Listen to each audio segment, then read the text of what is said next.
The Morgan kitchen smelled of garlic and fried chicken, the kind of smell that makes you feel at home, even if you're just stopping by for a minute.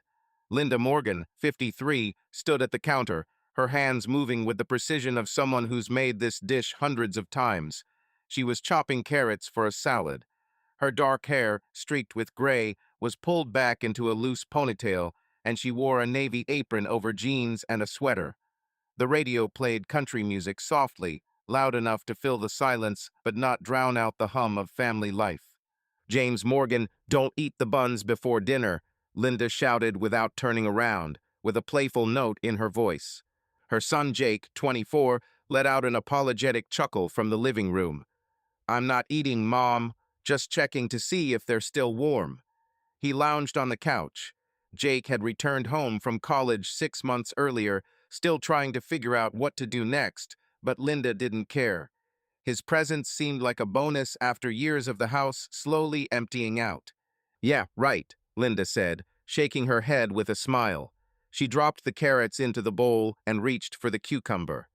"If I find crumbs on the couch, you'll be vacuuming the whole house tomorrow." "Cruel, Mom, cruel." Jake's voice was teasing, and Linda heard him shift on the couch, probably trying to sneak another bite of bread. The living room flowed into the kitchen, separated only by a kitchen island littered with mail, a bowl of fruit, and a stack of Linda's lesson plans. The Morgan home was cozy, not fancy, a two-story brick cottage in a quiet suburb of Dayton, Ohio. Photos hung on the walls: Jake's high school graduation, their oldest daughter Emily's wedding last year, their youngest daughter, Sarah, beaming at college orientation. The furniture was worn, with stories of spilled juices and movie nights.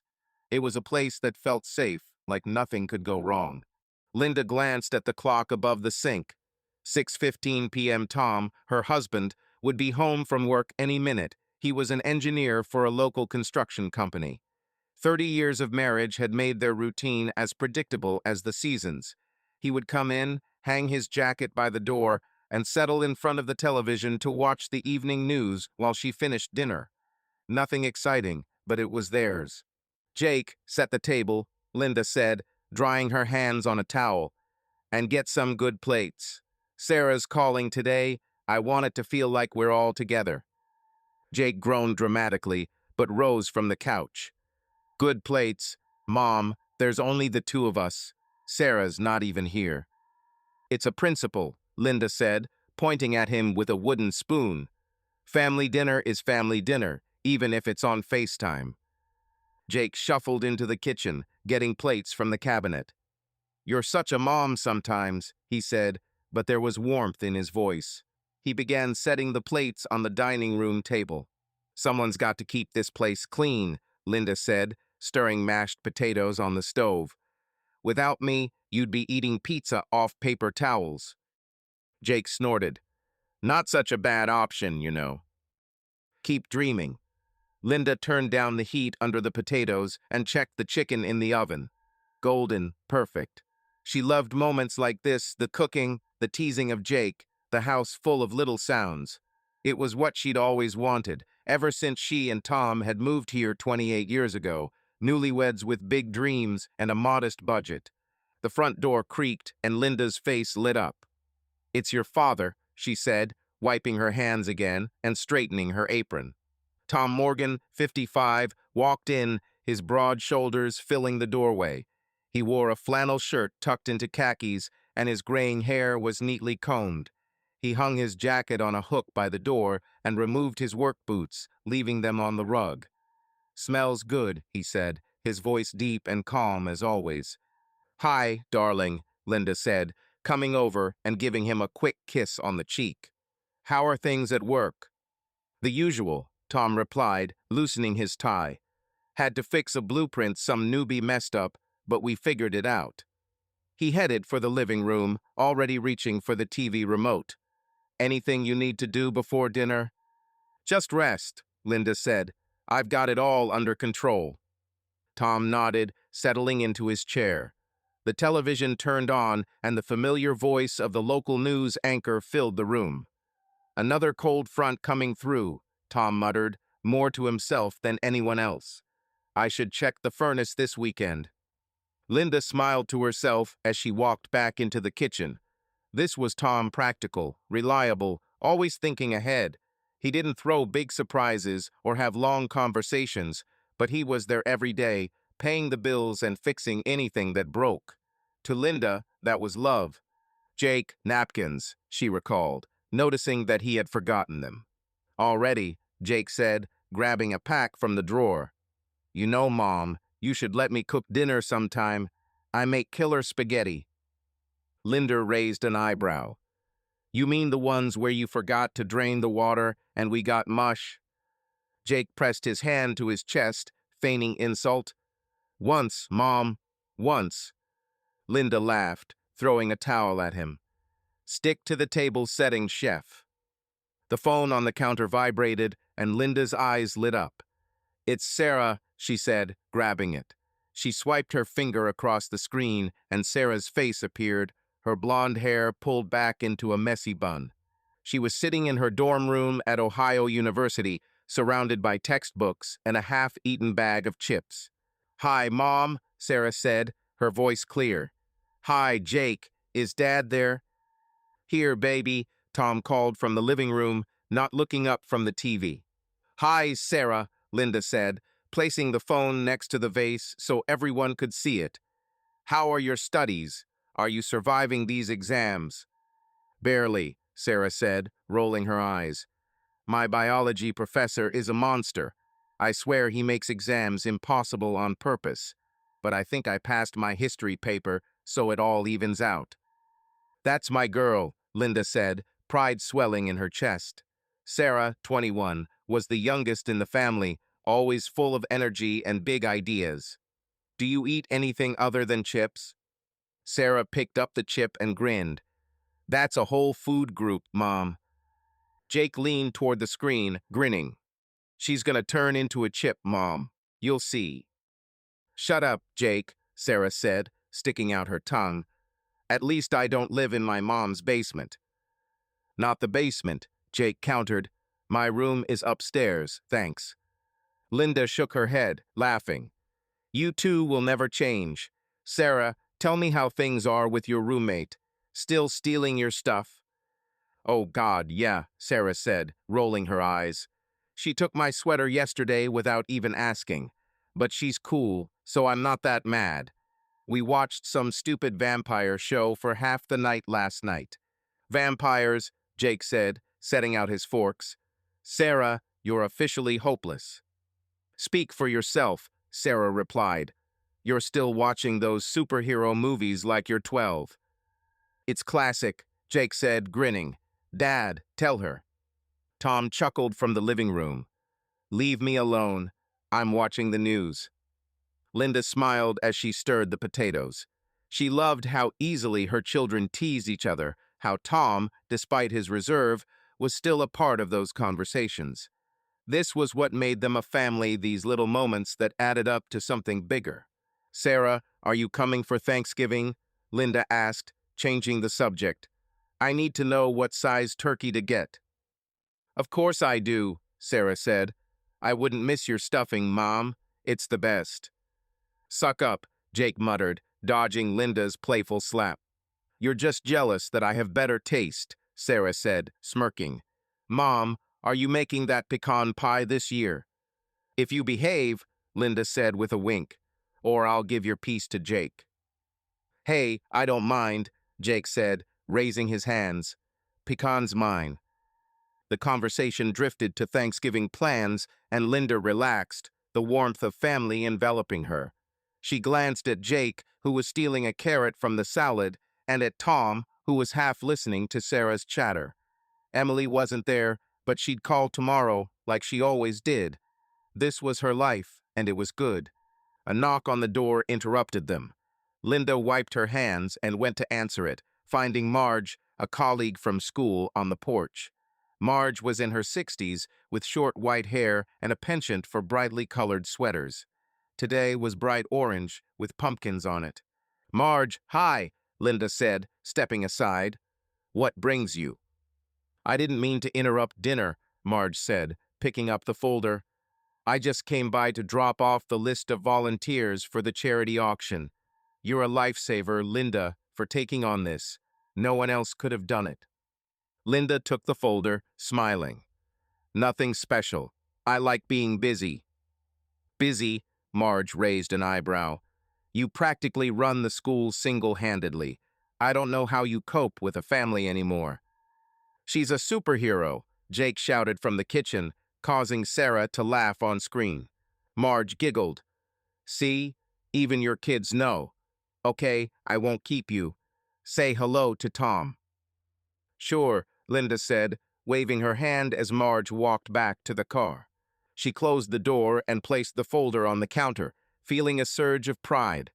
The school auction was a big event in their community, and Linda had been its driving force for years. It wasn't an easy job, but she loved the way it brought people together, and frankly, she loved the praise too. Dinner's almost ready, she announced, checking the chicken one last time. Jake, call your father to the table. Sarah, will you stay on the bell? I wouldn't miss it for the world, Sarah said, grabbing her textbook. I'll study while you eat. Multitasking, you know.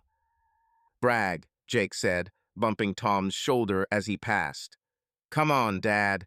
Mom'll make us use the good plates. Tom chuckled, turning off the TV. Nice plates? What's the occasion? It's Thursday, Linda said, carrying the chicken to the table. That's enough. Tom took his place at the head of the table, and Jake positioned the phone so that Sarah's face was visible. Linda brought out salad, mashed potatoes, and rolls, arranging them neatly. She sat down, looking around at her family, Tom's calm presence, Jake's goofy grin, Sarah's infectious energy. Emily wasn't there, but she'd call tomorrow, like she always did. This was her life, and it was good.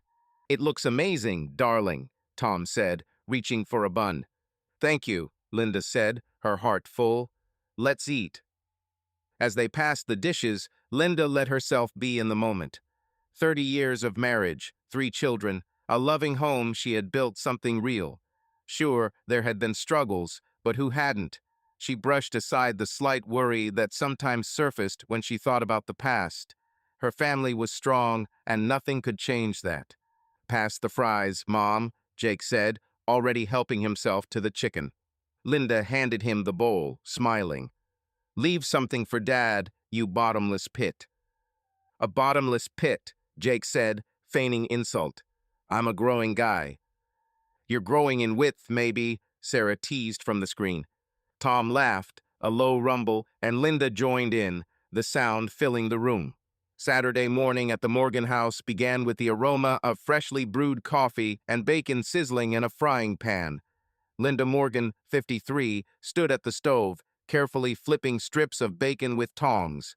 The radio on the kitchen counter quietly played the local news, a cool October day in Dayton, Ohio, with the promise of sunshine. Linda hummed as she cooked breakfast, anticipating the arrival of her youngest daughter, Sarah, who was returning for the weekend from Ohio University. Jake, are you alive?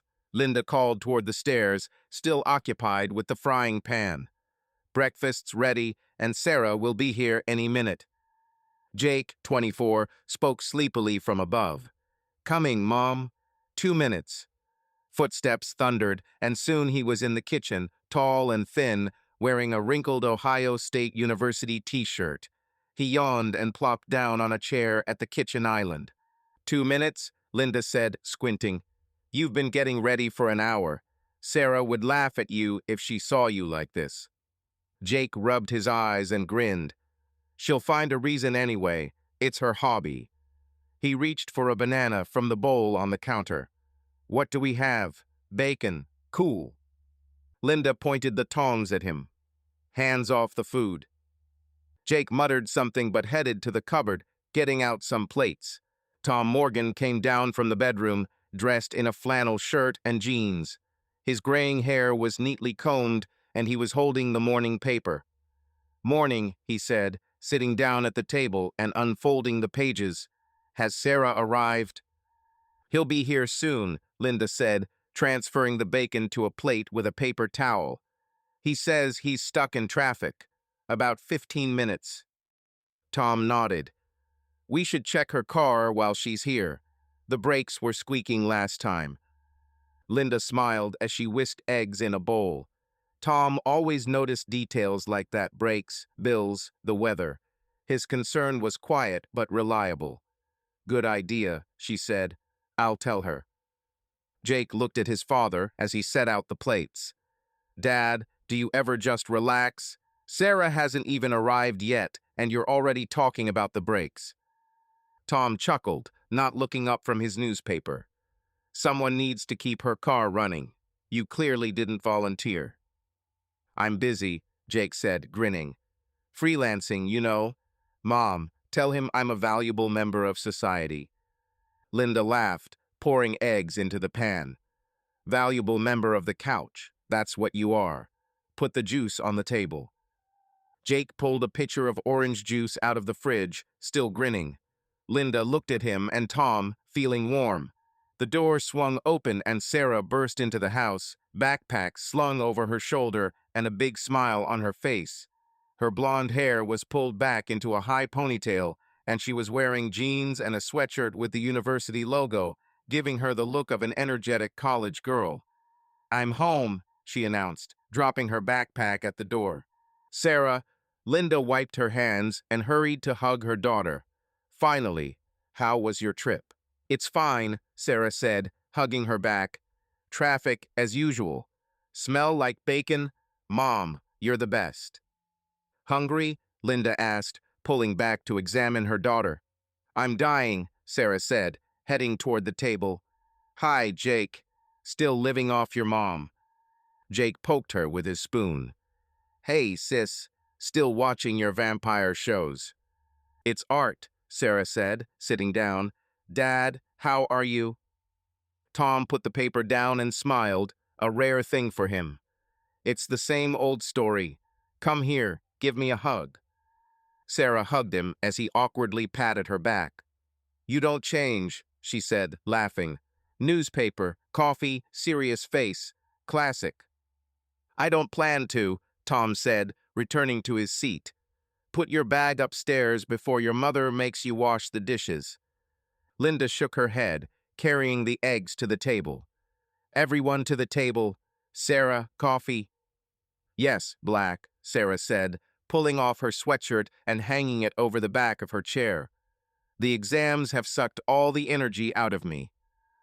How are things going with school? Linda asked, putting down the coffee pot. Are you surviving? Barely, Sarah said, sipping her coffee. Biology was a nightmare, but I think I did okay on my history paper, and my genealogy course was the bomb. Linda sat up, pushing the bacon toward her. Genealogy, you mentioned it in your messages. Tell me. Sarah perked up, her eyes lighting up. It's incredible, Mom. We're learning how to make family trees, find ancestors. My professor, Larson, he's a genius.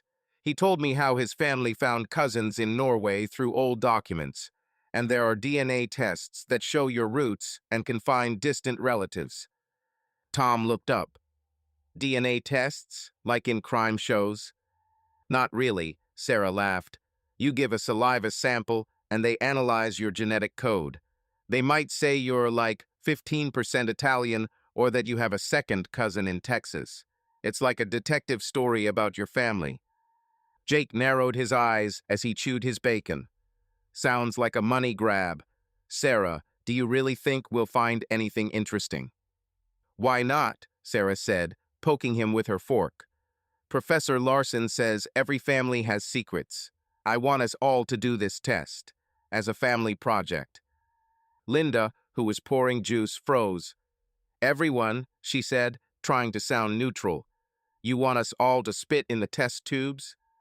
Exactly, Sarah said, her enthusiasm infectious. We'll find out who we are, where our roots come from. Maybe we have cowboy or pirate ancestors. Mom, you love family things. Linda put the pitcher down and sat up, feeling a slight tension in her chest. I don't know, honey. It seems complicated. We already know we're Morgans, just a regular Ohio family. Unusual, Sarah countered, taking a bite of her scrambled egg. Larson says even ordinary families find something amazing. Come on, this is going to be an adventure. Tom folded the paper. That sounds interesting. My grandfather mentioned something about Ireland, but there was no proof. Maybe it's worth a try. Linda looked at Tom, surprised. Are you serious? You're usually a skeptic. Tom shrugged. If Sarah's so keen, why not? How much does it cost? It's cheap, Sarah said, pulling out her phone. The sets are $50. There are 5 of us, including Emily. I already looked at the website. We can order today. Jake raised an eyebrow. Emily? You're dragging her in too? She's in Cleveland, all about her marketing. I'll text her, Sarah said, typing out the message. She loves that kind of thing. I bet she'll agree in a minute. Linda picked up the plate of bacon, trying to hide her anxiety. 5 sets is $250, Sarah. Isn't that a bit much for a college kid's idea? I'll pay for mine, Sarah said, still glued to her phone. And Jake will chip in, right? You're not completely broke. I'm a freelancer, Jake said, raising his hands. But okay, I'm in. If we find out we're the descendants of presidents, I want a share of the glory. Tom sipped his coffee. Presidents? I'd settle for a farmer. Order, Sarah. Just don't expect me to write letters to some cousins in Canada. Linda forced a smile, her fingers tightening around her mug. She couldn't figure out why the idea made her so anxious. Maybe it was the thought of a lab studying their lives, or the fear that the results would be boring. Okay, she said, trying to sound cheerful. If you're all for it, I don't mind, but you're in charge, Sarah. Deal, Sarah said, clapping her hands. I'll order the sets after breakfast. Mom, this is going to be awesome, you'll see. Linda nodded, but her stomach clenched. She changed the subject. Sarah, how was your last exam? You wrote about biology. It was a nightmare, Sarah said, rolling her eyes. The professor asked questions that weren't in the lectures, but I got out of it. History is my thing. I wrote about the Civil War, and Larson gave me an A. Tom raised an eyebrow. This Larson, is he really that good? The best, Sarah said. He makes history come alive. He told me about his ancestor being a sailor in the 19th century. I want to have a story like that. Jake chuckled. Our story? Mom teaches the kids, Dad draws blueprints, and you write essays. Very exciting. Sarah nudged him with her elbow. Don't ruin my mood. Maybe our great-grandfather was a gold prospector. Linda listened, trying to concentrate on her food. She loved Sarah's passion, but the idea of the test made her uncannily anxious. She looked at her daughter, whose face was beaming, and at Tom, who seemed unexpectedly interested. Jake was joking, as always. This was her family, and she didn't want anything to change that. Sarah's phone beeped. Emily, she said, looking at the screen. She's in. She wrote, sounds fun. I'm in. Just don't want to be from Iowa, ha, that's just her style. Linda blinked. Already? You talked her into it in 5 seconds. Emily is predictable, Sarah said, typing a reply. She loves anything that involves planning. She said she'd wire the money for her kit. Linda forced a laugh. Emily, 27, their eldest daughter, was a marketing executive in Cleveland. Even she echoed Sarah's enthusiasm. Well, if Emily's in, I guess I'm in for it, Linda said, trying to hide the tension. Exactly, said Sarah. This will be our family quest. Professor Larson will be delighted when I tell him. Linda stood up to get more coffee. Eat before it gets cold. Sarah, what's on your weekend? I want some normal time with you. Cards, movies, the same old stuff, Sarah said. But no cheating, Dad. Tom raised his hands. It's called tactics. Linda laughed, but her mind was still on the test. She looked at her family, feeling a mixture of love and worry. It was just a test, nothing to worry about. But why did she feel like she was standing on the edge of something unknown? Jake, pass the juice, Sarah said, interrupting her thoughts. Only if you say please, he replied, grinning. Dream on, Sarah said, snatching the jug.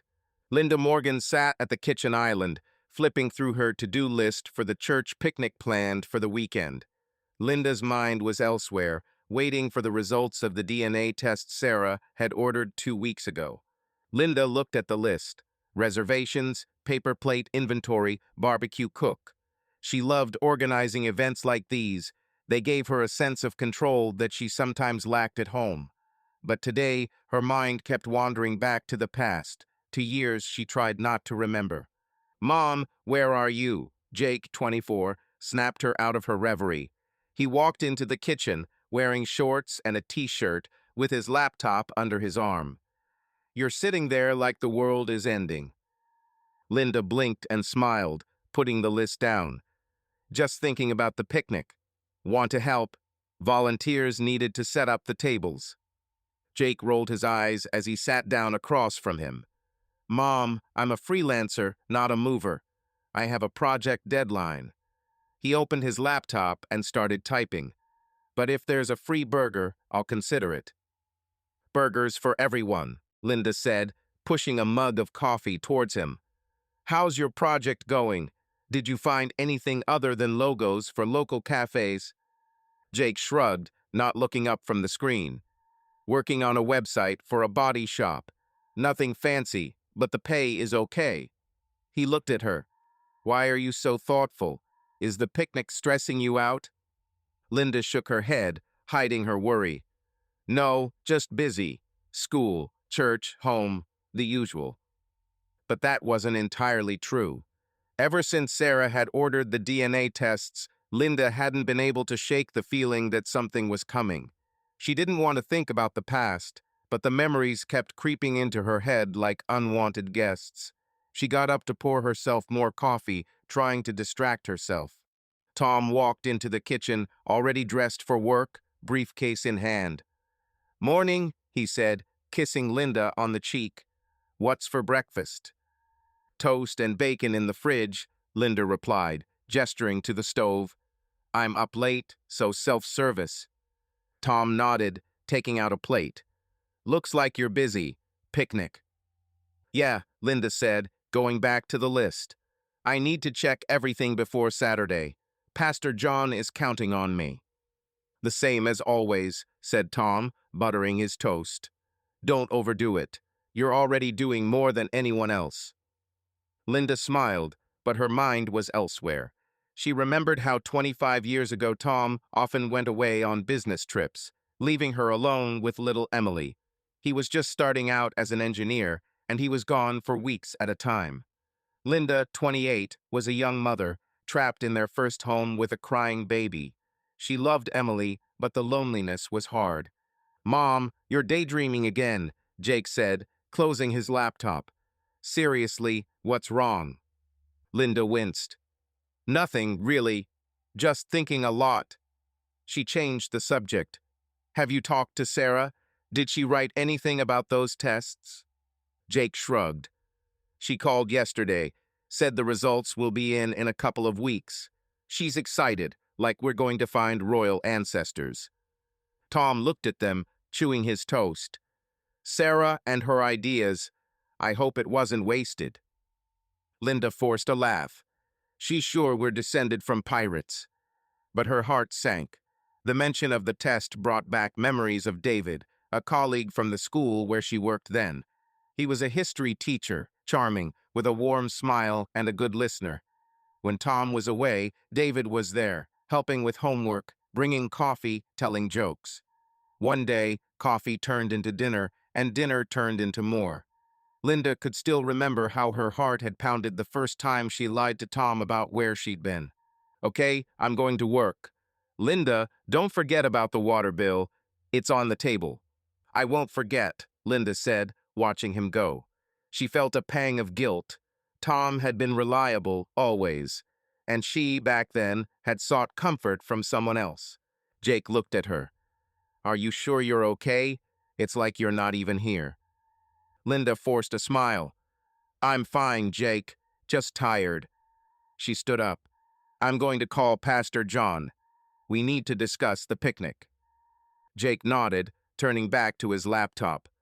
I'm here if anything happens, but don't make me carry tables. Linda chuckled, picking up the phone. She went into the quieter living room and dialed the church. The living room was cozy, with a couch piled high with pillows and a shelf filled with family photos. Linda looked at a picture of Emily when she was 2, with her blonde curls and big eyes. Everything had been so complicated then, so wrong. Hello, Linda, Pastor John's voice, warm and kind, came over the phone. Hi, John, Linda said, sitting down on the sofa. I wanted to talk about the picnic. Is everything ready? Thanks to you, yes, John said, laughing. The tables are booked. The chefs have confirmed. You, as always, saved us.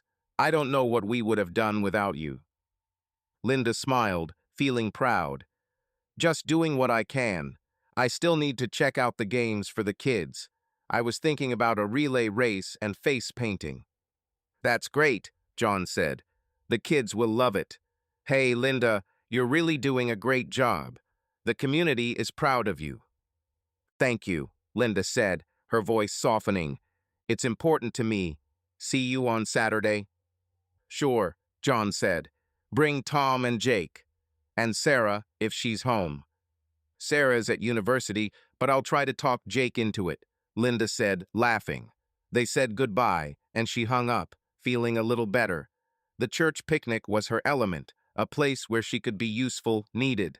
But when she returned to the kitchen, the memories came flooding back. She remembered David coming to her house when Emily was asleep. They talked for hours, laughing, and then Linda closed her eyes, pushing the images away. It had been 3 years until David moved to another state. She had ended it all, focused on her family. She had convinced herself that the affair was in the past, buried so deep that no one would know. But now, with this test, she wasn't so sure. Mom, you again? Jake looked at her, frowning. You stand there like you forgot where you are. Linda blinked and laughed, hiding her worry. Sorry, just lost in thought. I'll go check my email. Maybe the water bill came through. Jake shrugged. Okay, but if you need to talk, I'm here. Thank you, honey, Linda said, patting his shoulder. She went out onto the porch to get the mail, but what she really needed was air. The street was quiet, with neat lawns and children's bikes in the neighborhood. Linda opened the mailbox, pulled out a stack of letters, and took a deep breath. She didn't want to think about David, but the test Sarah was so looking forward to was bringing back those years. What if the results revealed something? She shook her head. That was a long time ago. No one would know. Back in the house, Linda dropped the mail on the table and picked up her picnic list. Jake, I'm going to church, she said. I have to meet the volunteers. Are you home? Yeah, Jake said, still looking up from his laptop. If Sarah calls, I'll tell her you're saving the world. Linda chuckled, grabbing her keys. Just don't eat all the bacon while I'm gone. No promises, Jake said, grinning. Linda walked out to her car, feeling distracted by her work. At the church, she met Pastor John, a burly man in his 60s with kind eyes. He was waiting for her at the entrance, holding a folder of plans. Linda, you're just in time, John said, shaking her hand. The volunteers are here. Would you like to see the picnic area? Sure, Linda said, following him to the lawn behind the church. Several people were already there, laying out tablecloths and checking chairs. You've done a miracle, John said, looking around at the preparations. This picnic is one of the best events of the year, and it's all thanks to you. Linda felt a warmth in her chest. I just love it when people get together. It's important. You're right, said John, and your family is always close by. Is Tom coming on Saturday? If I can persuade him, Linda said, laughing. He's not a crowd person, but I'm working on him. Good luck, John said with a wink. And Jake, or is he too busy with his computers? He promised a burger, so maybe he'll show up, Linda said. They discussed the details, music, games, schedules, and Linda felt her anxiety ease. She was at home here in church. But as she drove home, Thoughts of the past returned. She remembered David once telling her he wanted a family, but wasn't ready for the responsibility. It helped her cut ties. She chose Tom, their life. She did everything she could to be a good wife and mother. The test couldn't change anything. Or could it? At home, Linda found Jake on the couch watching the sports channel. "Everything went okay?" he asked, without looking up from the screen. "Yes," Linda said, putting her bag on the table. "The picnic will be great. Have you talked to Sarah?" "She wrote," Jake said. Linda nodded, her heart skipping a beat. "Okay." She went into the kitchen to start dinner, but her mind was elsewhere. She'd convinced herself that the past was behind her. But with each day that passed, she found herself believing it less and less. Friday night at the Morgan house was warm and noisy, with the smell of pizza spread out on the kitchen island. Linda Morgan was setting out paper plates. Jake was sitting on the couch, and Emily was joining via video call from Cleveland. Tom had just gotten home from work, still in his flannel shirt, and was leafing through a sports magazine. The occasion was special. The results of the DNA test Sarah had ordered a month ago had come back. Linda tried to look calm, but her fingers were nervously curled around the edge of her plate. She knew the results could be harmless ethnicity percentages, a few Viking jokes. But the memory of David, her affair 20 years ago, was nagging. She pushed the thoughts aside, concentrating on her pizza. "Sarah, how many pieces should I take?" Linda called into the living room, where Sarah was fiddling with her laptop, hooking it up to the TV. "Two, with pepperoni," Sarah replied, her blonde hair bouncing as she pulled the cord. "Mom, are you ready? This is gonna be awesome." Linda forced a smile. "Ready, honey." Jake, sprawled on the couch with his phone, chuckled. "Don't whine," Sarah said, plugging in the cable. "Everything is under control. Emily, can you see the screen?" Emily's face appeared on the TV, her dark hair pulled back into a neat bun, and her business shirt hinting that she'd just finished work for the day. "I see," she said, adjusting her glasses. "Sarah, if this takes all evening, I'm going to strangle you. I have a presentation tomorrow." "Relax, sis," Sarah said, sitting down on the floor in front of her laptop. "This will take 10 minutes, and you'll thank me. Dad, where are you?" Tom walked in from the kitchen, holding a slice of pizza. "Here." He sat down in his chair, putting the magazine aside. "Come on, show me your results. I want to know if we have any Scots." Linda brought over the pizza plates and set them on the coffee table. "Is everyone done eating?" she asked, sitting down on the couch next to Jake. Her voice was a little tense, but no one noticed. "I'm ready," Jake said, grabbing a piece. "Sarah, if I'm 100% Ohio, I want my money back." Sarah rolled her eyes as she pulled up the DNA testing company's website. "Don't be a nerd. It's science, not a lottery." She typed in her login details, and the screen filled with their family profile. "Okay, results loading." "Mom, are you nervous?" Linda clasped her hands in her lap. "A little. This is new." She tried to sound light, but her heart was beating faster.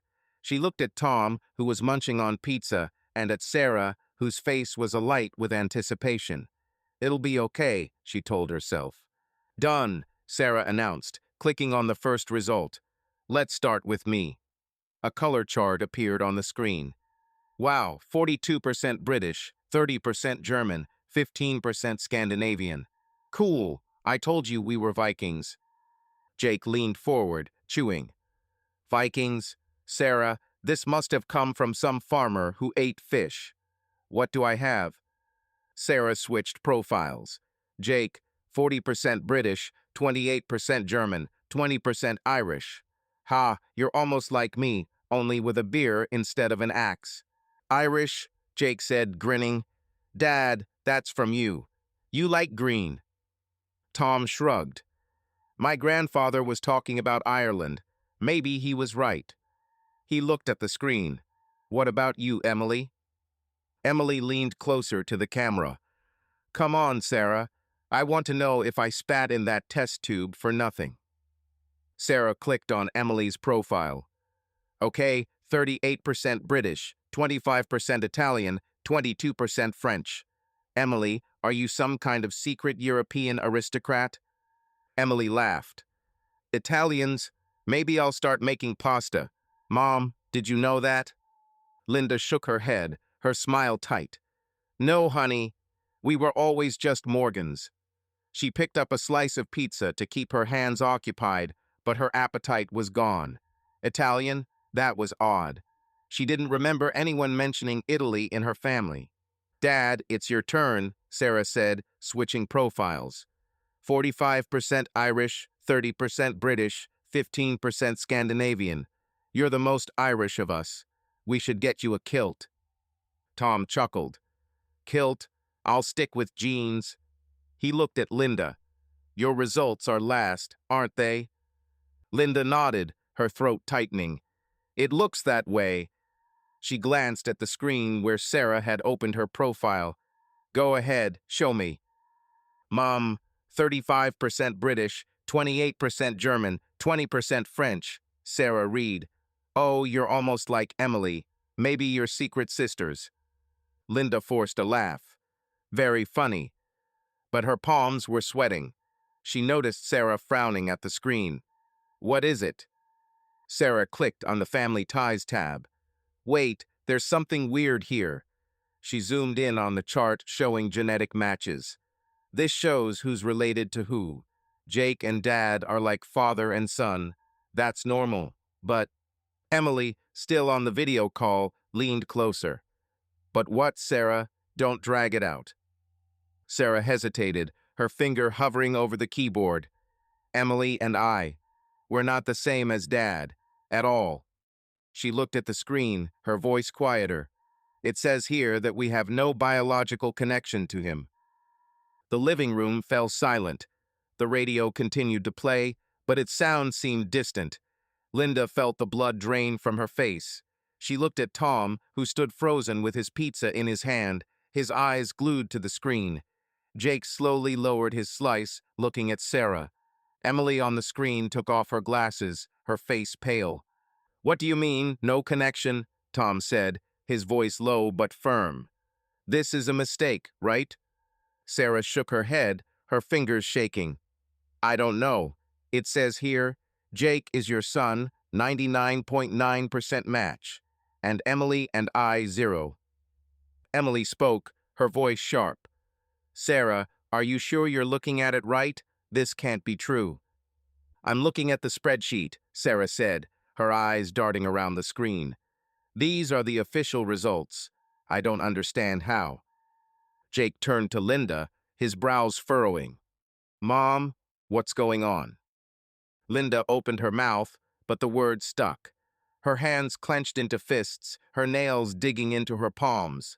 She knew what this meant. David, Roman, Emily, and Sarah.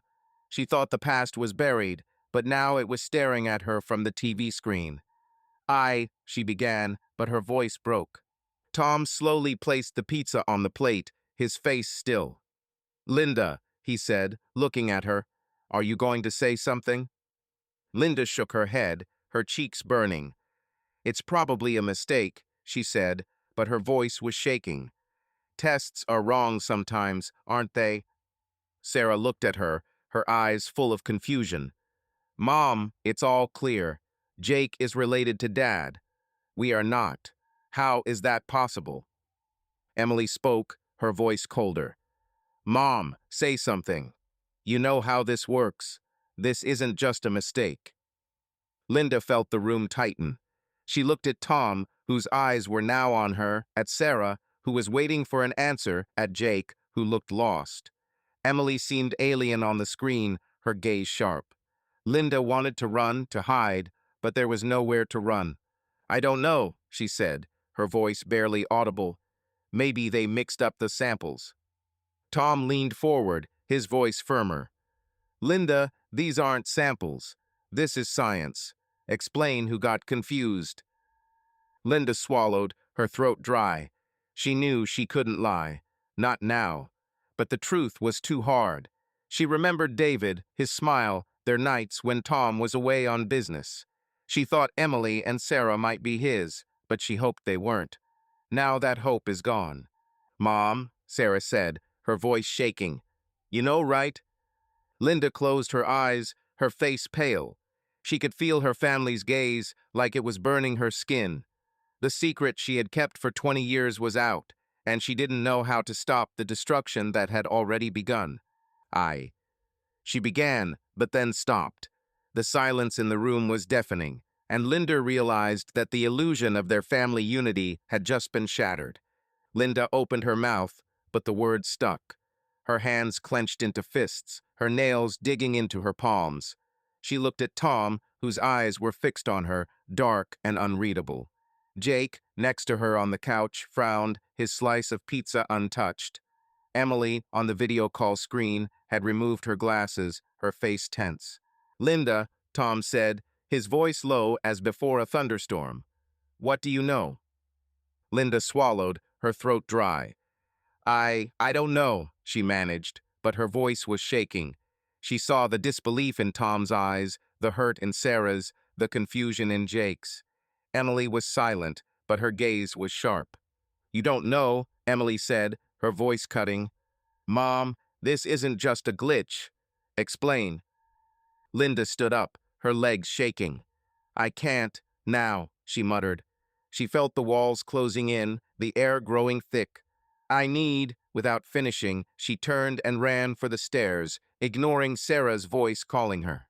"Mom," Sarah called, but Linda was already running upstairs, her footsteps echoing through the house. She burst into the bedroom, slammed the door, and turned the lock. She slid against the door, her breathing ragged. Her heart pounded as if it wanted to burst out of her chest. The bedroom was silent, except for the ticking of the clock on the nightstand. Linda closed her eyes, trying to compose herself. She knew what this meant. David, her affair 20 years ago. She had suspected that Emily and Sarah might be his, but she had always brushed the thought aside. She didn't want to know. She didn't want to destroy her family. But now the truth was staring her in the face, and there was nowhere to run. Linda opened her eyes, her hands shaking. She stood up, walked over to the dresser, and looked at the framed photograph of her, Tom, Emily, Sarah, and Jake on the beach 10 years ago. Everyone was laughing. The sun was shining. She ran her finger along the glass, her throat tightening. She loved this family. She had done everything to protect them. But now it was all falling apart. She remembered Emily's birth. Tom had been away on business, and she'd held the newborn, wondering whether she had Tom's eyes or David's. She'd shrugged it off, deciding it didn't matter. Tom loved Emily, and that was enough. When Sarah was born, Linda wondered again, but again she'd chosen silence. She thought no one needed the truth. But the test changed everything. Linda sat up in bed, her breathing even, but the panic still lingering. She could hear voices downstairs, muffled but tense. Sarah was talking, Tom was giving short answers, Jake was silent. Emily was probably still on the line, demanding answers. Linda knew she couldn't hide forever. They were waiting for her, and she had to say something. She stood up, walked to the mirror, and looked at herself. Her face was pale, her eyes red. She washed her face with cold water, trying to compose herself. She didn't want to confess. She didn't want to see the pain in Tom's eyes, the disappointment in the children's eyes. But silence wasn't working anymore. The secret she'd kept for 2 decades was out, and she needed to face it. Linda took a deep breath, her hands still shaking. She knew the truth would destroy everything she had built, but she also knew she couldn't lie anymore.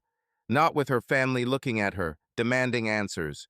Shesh walked to the door, her fingers hovering over the lock. She had to go down.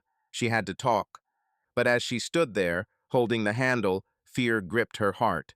She wasn't ready. She wasn't ready to lose everything. But there was no choice. Linda Morgan stood at the bedroom door, her hand shaking on the knob. The silence of the house was oppressive, but she could hear muffled voices downstairs, Sarah talking, Tom giving short answers, Jake silent. Emily was probably still on the video call, her harsh voice echoing in Linda's head. The DNA test results, showing Emily and Sarah were not biologically related to Tom, changed everything. Linda, 53, knew her secret of 2 decades was out. She couldn't hide any longer. She took a deep breath, wiped her wet eyes, and opened the door. Her footsteps on the stairs were heavy, every sound echoing in her chest. The living room was cold, despite the warm glow of the lamps. The pizza on the coffee table was cold, the boxes untouched. The radio was off, and the silence was deafening. Sarah, 21, sat on the floor, hugging her knees, her blonde hair falling in her face. Jake, 24, was on the couch, staring at the floor, his hands clutching his phone. Tom, 55, was motionless in his chair, staring at the TV screen where the DNA results were still flashing. Emily, 27, on the video call, was silent, her face tense on the screen. Linda stopped at the couch, her throat tight. She began, but her voice broke. She swallowed and tried again. I need to tell you something. Sarah looked up, her eyes red. Mom, what's going on? Her voice was shaking. It's true, right? Emily and I aren't dads. Linda clenched her hands, her nails digging into her palms. Yes, she said quietly, looking at the floor. It's true. Tom turned slowly, his face a mask. Speak, Linda, he said, his voice low but firm. That's it, now. Linda nodded, her knees shaking.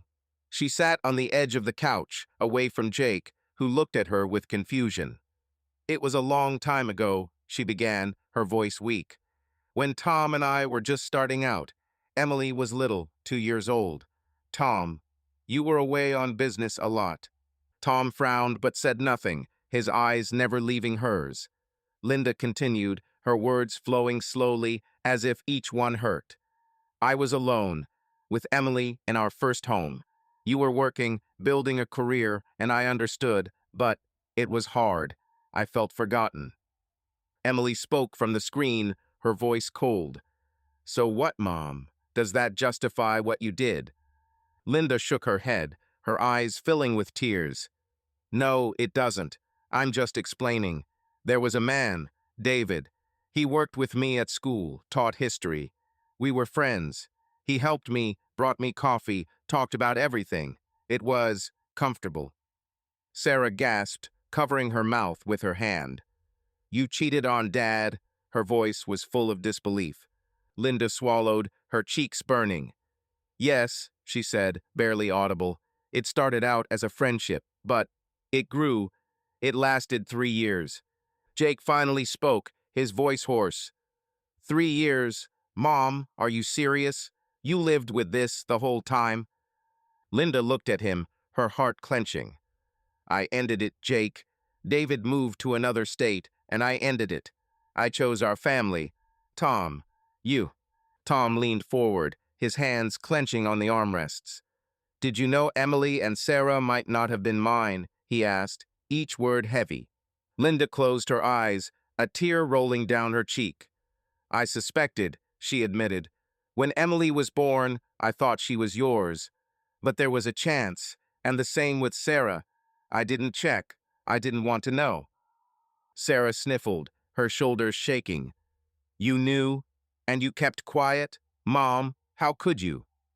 I wanted to protect you, Linda said, her voice breaking. She looked at Sarah, then at Emily, at Jake, at Tom.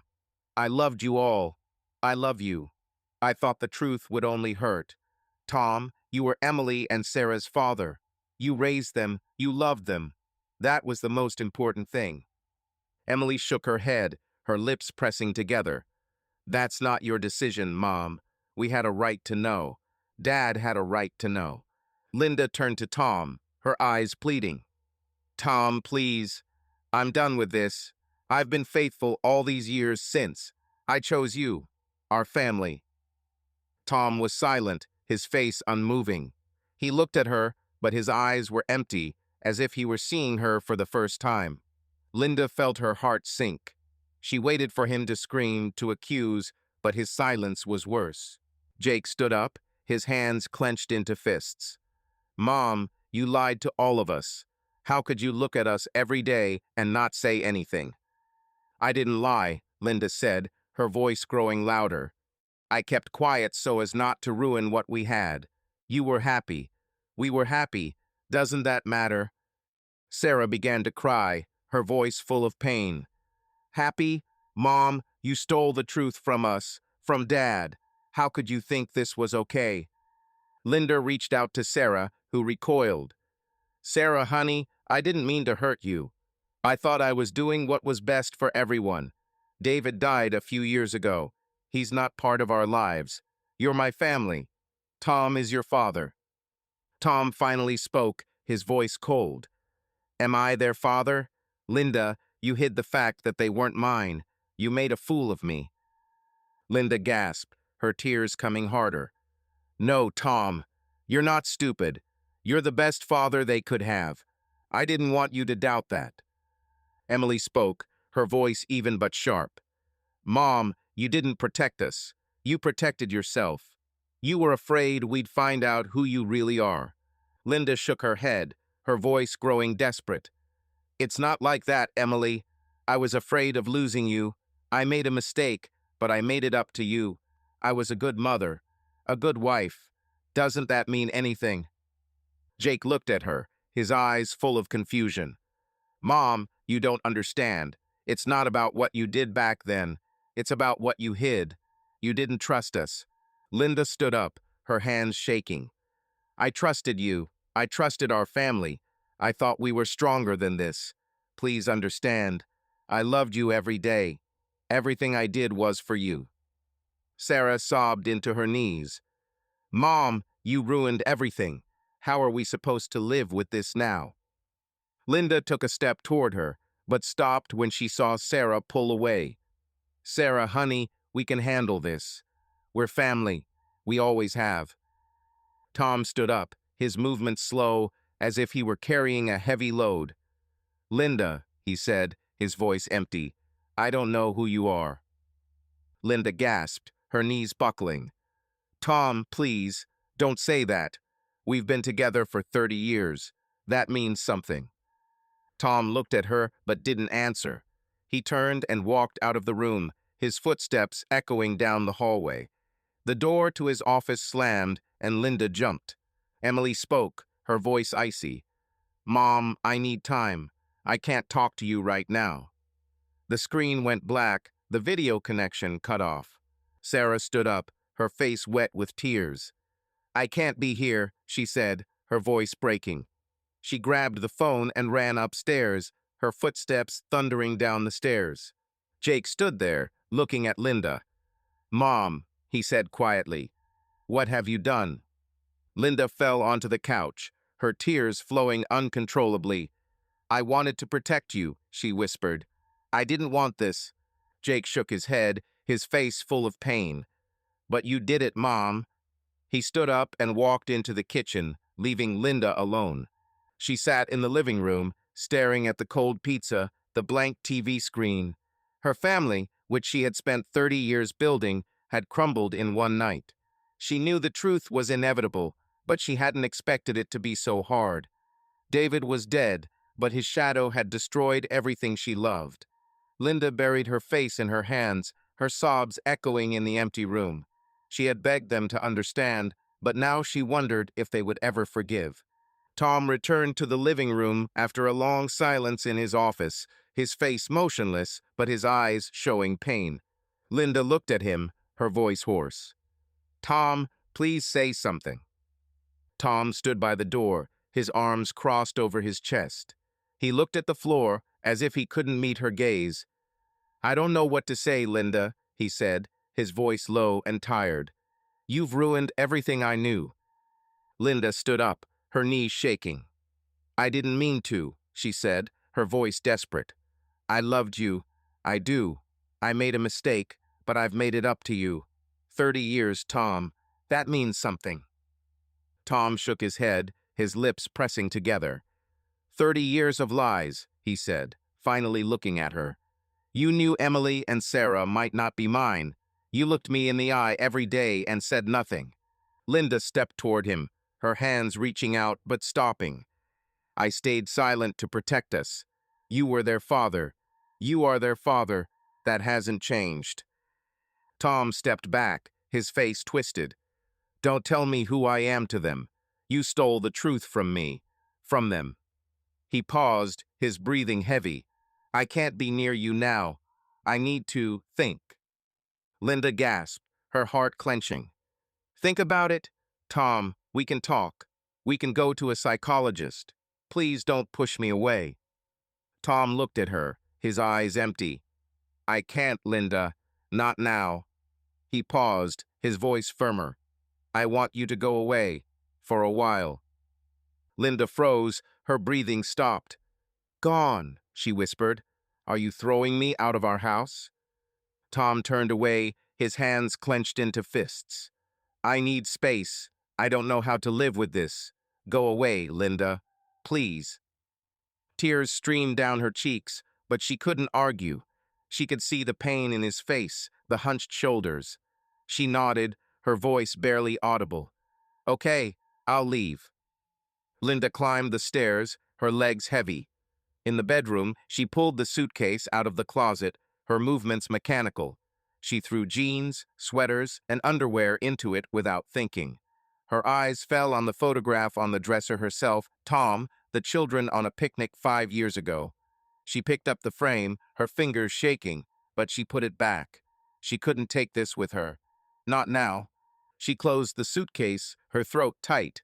She wanted to knock on Sarah's door to talk to Jake, but their silence was louder than words. She knew they weren't ready to see her. Linda came downstairs, suitcase rattling on the steps. Tom stood in the living room, looking out the window, his back straight. He didn't turn around. I'm going to Carol's, Linda said, her voice weak. Call me when, if you want to talk. Tom didn't answer. Linda waited, but silence was her only answer. She opened the front door, the cold night air hitting her face. She loaded her suitcase into the trunk of her car, climbed behind the wheel, and slammed the door. Her hands gripped the wheel, the tears flowing unceasingly. She started the engine and pulled out of the driveway, leaving the Morgan house behind, its windows dark spots staring after her.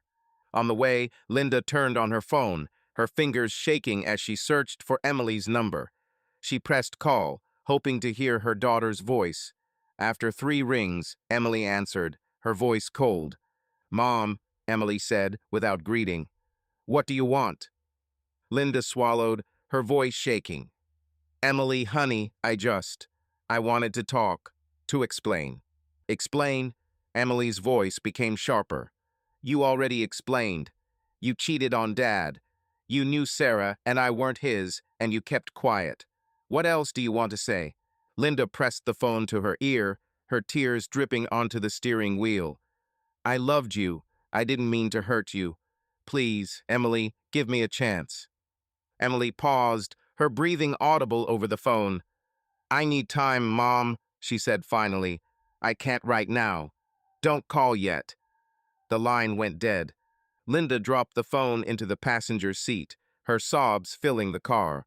She felt her family slipping away, Tom, Sarah, Jake, now Emily. She wanted to scream, to turn back, but she knew she couldn't. She drove through the familiar streets of Dayton, the street lights flickering like strangers' eyes. 20 minutes later, she pulled up to the house of Carol, a friend who lived in the next neighborhood. The house was small, with a neat lawn and bright geraniums on the porch. Linda knocked, her suitcase at her feet. Carol, 50, with short red hair and a sweater, answered the door. Her smile was warm, but her eyes were awkward. Linda, Carol said, stepping back. Come in. I got your message. Is everything okay? Linda shook her head, her voice hoarse. No, Carol, nothing's okay. She walked in, dragging a suitcase, and set it down by the sofa. Carol's living room was cozy, with soft pillows and a bookcase, but it seemed foreign to Linda. Carol closed the door and looked at her. Would you like some tea, or something stronger? Linda sank down onto the couch, her hands clasped around her knees. Tea will do. Thanks for letting me in. Carol nodded, but her movements were stiff. Of course, Linda. You know I'm always here. She went into the kitchen, but her eyes were noncommittal. Linda knew Carol was uncomfortable. She had sent her a quick text an hour ago.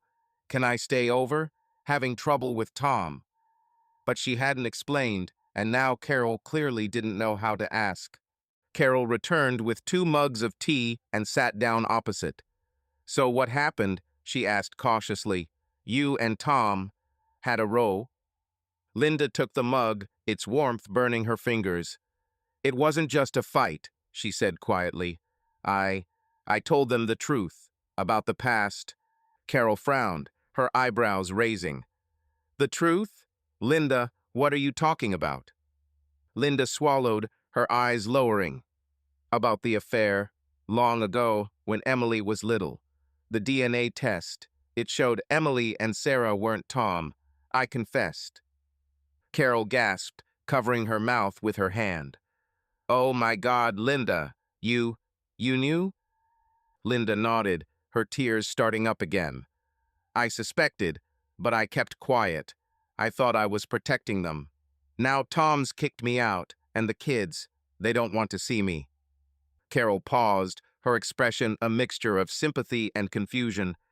I don't know what to say," she admitted. It's so much. Are you okay?" Linda shook her head, her voice breaking. "No, Carol, I'm losing everything. My family, they hate me." Carol reached out her hand, but stopped short of touching. "They don't hate you, Linda. They need time. It's a shock." But her voice was unsure, and Linda sensed that even Carol didn't know how to support her. "Maybe," Linda said, sipping tea that burned her throat. "But I don't know how to fix it. Tom won't look at me. Emily won't talk. Sarah's crying. Jake, he just left." Carol nodded, her fingers fiddling nervously with her mug. "Give them time, Linda. They love you. It's just complicated." Linda looked at her, her eyes full of pain. "And if they don't forgive, what then?" Carol hesitated, her gaze falling. "Don't think about it now. Stay here as long as you need. I have a guest room." She stood up, her movements awkward. "I'll go make the bed. You settle in." Linda nodded, but her heart was heavy. She watched Carol leave, feeling like a stranger in this house. She pulled out her phone, hoping for a text from Sarah or Jake, but the screen was blank. She opened a photo album, found a picture of the family at Thanksgiving, everyone laughing, Tom holding the turkey. She swiped her finger across the screen, her tears dripping onto the glass. Linda Morgan sat on the couch in her friend Carol's living room, staring at the empty mug of tea in her hands. It had been a week since Tom had thrown her out of the house after confessing to his affair with David, and the DNA test results showing that Emily and Sarah were not his biological daughters. Linda felt like a shadow of her former self. Her dark hair was pulled back into a messy ponytail, and her sweater and jeans hung off her as if she had lost weight in the last few days. Carol's house in suburban Dayton, Ohio, was cozy soft pillows, books on the shelves, flowers on the windowsill, but Linda felt like an outsider. She hadn't slept well, and her thoughts were racing through her family. Tom's silence, Sarah's tears, Emily's coldness, Jake's confusion. Carol, with red hair and a house dress, came in from the kitchen holding a coffee pot. "More tea?" she asked, her voice cautious. Linda shook her head, her fingers tightening around her mug. "No, thanks. I have to go to school. Lessons don't wait." Carol nodded, but her eyes avoided Linda's. "Are you sure you're ready? Maybe take another day?" "I can't sit here forever," Linda said, her voice tired. "Work would distract me." She stood up, picked up her bag, and headed for the door. "Thank you, Carol, for everything." Carol smiled, but it was a strained smile. "Call me if anything happens. I'm here." But her tone was reserved, and Linda sensed that her friend didn't know what to make of her after her confession. Linda walked out to her car, the chilly October air of Dayton hitting her face.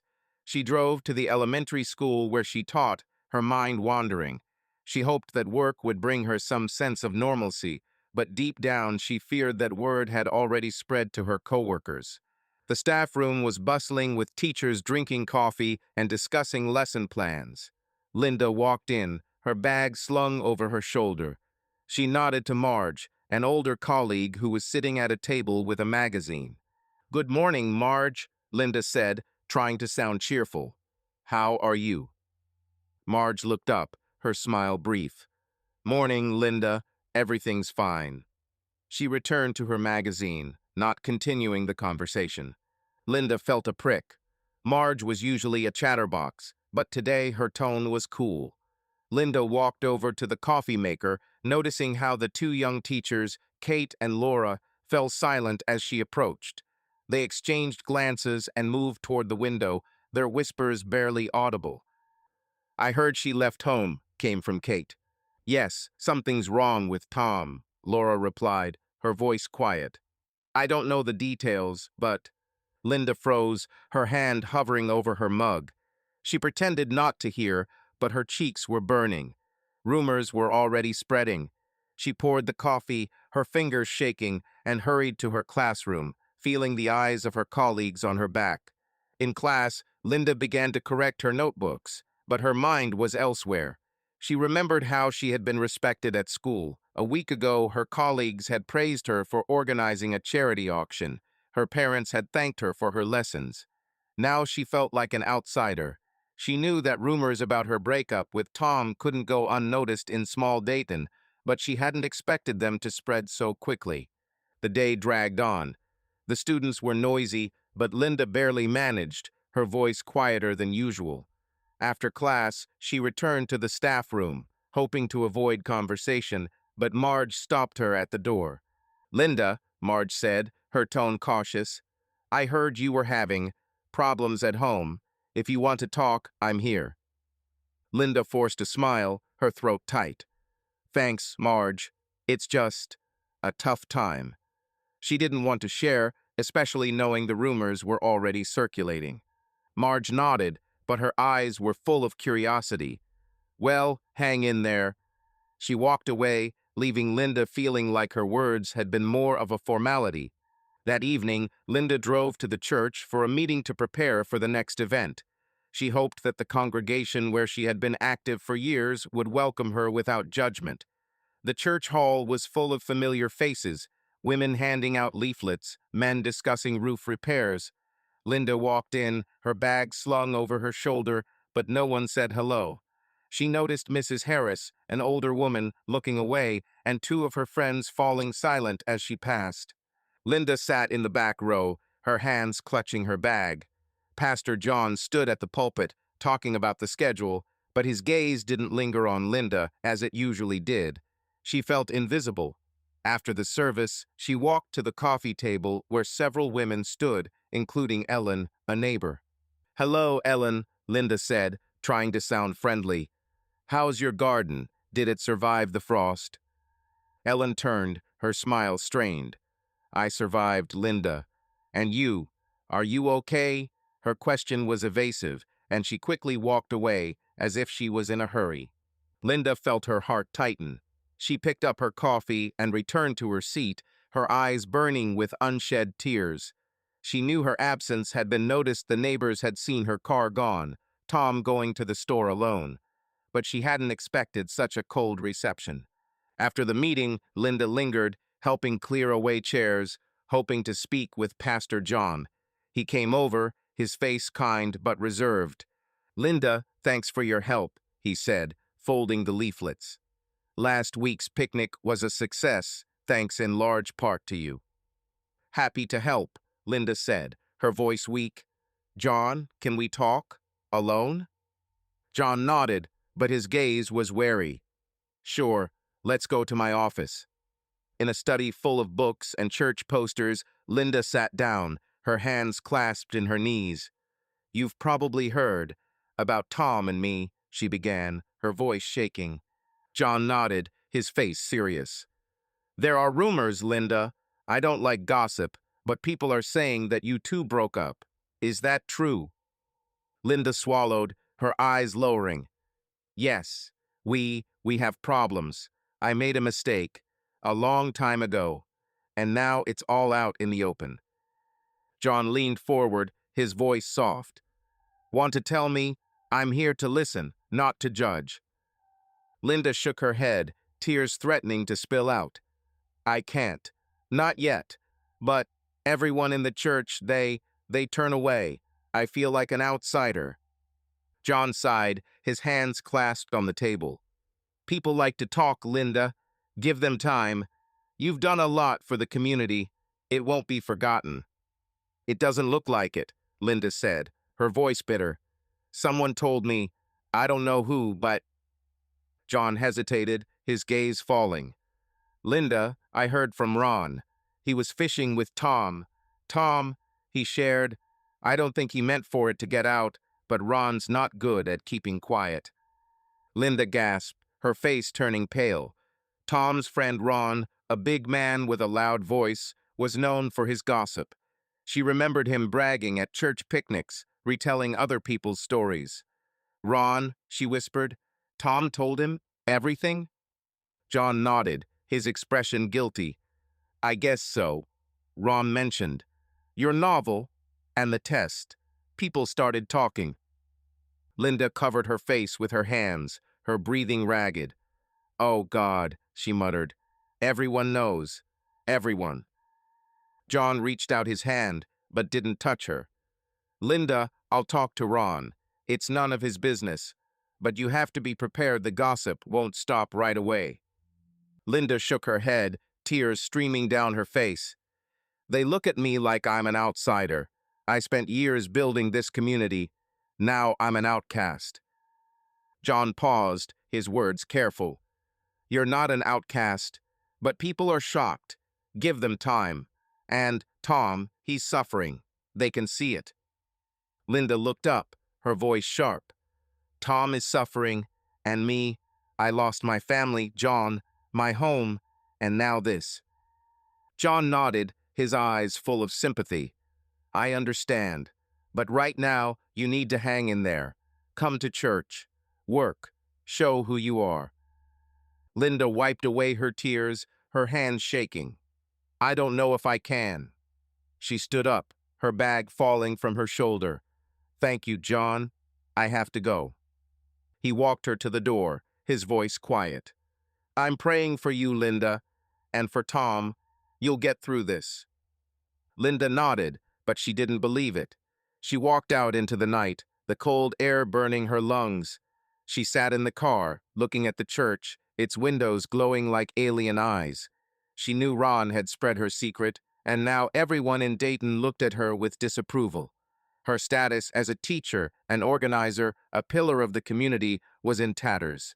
Returning to Carol, Linda found her in the kitchen washing dishes.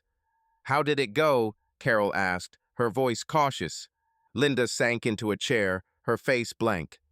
It's awful. Everyone knows, Carol.